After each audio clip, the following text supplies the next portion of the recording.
Hello friends, welcome to Usha's kitchen. களி எப்படி கிண்டுறதுன்னு பார்க்கலாம் வாங்க. முதல்ல செட்டியில் 2 சொம்பு அளவு தண்ணியை ஊற்றிக்கலாம்.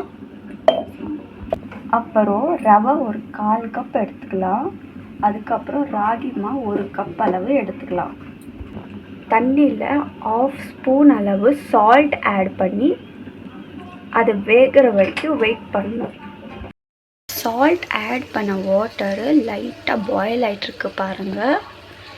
இந்த மாதிரி ஸ்டேஜ் வந்ததுக்கப்புறமா ரவையை ஆட் பண்ணிக்கலாம். இது நல்லா கலக்கி விட்டுக்கலாம்.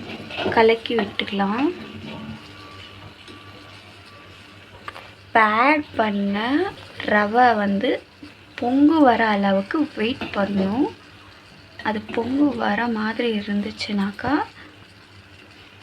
நீங்கள் மாவை ஆட் பண்ணிக்கலாம். இதை பாருங்கள் பொங்கு எப்படி வந்துட்டுருக்குன்னு. ஸோ இந்த மாதிரி ஸ்டேஜில் நீங்கள் கேழ்வரகு மாவை ஆட் பண்ணிக்கலாம்.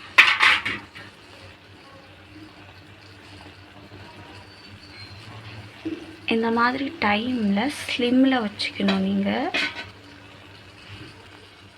இப்போ இது நல்லா பாயில் ஆகணும்.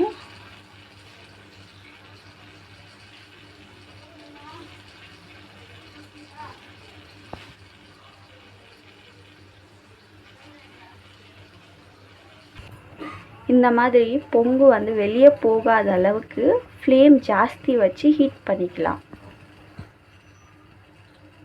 இந்த மாதிரி பொங்கு போகிற டைமில் கம்மி பண்ணி நல்லா ஆட்டி விட்டுருங்க. உடனே பொங்கு அடங்கி போயிடும். இது நல்லா பெரும் கொதி வர அளவுக்கு வேக வச்சிட்ருக்கணும். இந்த மாதிரி நல்லா கொதிச்சதுக்கப்புறமா கிண்டி விட்டுக்கலாம். இந்த மாதிரி நல்லா ஒரு 2 சுற்றி விட்டுக்கலாம்.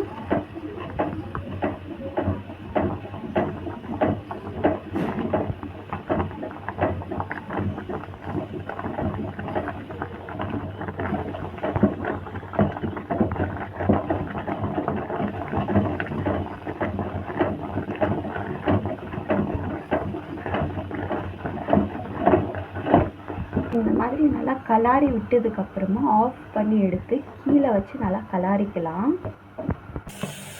இப்போ கீழே எடுத்தாச்சு. இந்த மாதிரி நல்லா கலாரிக்கலாம்.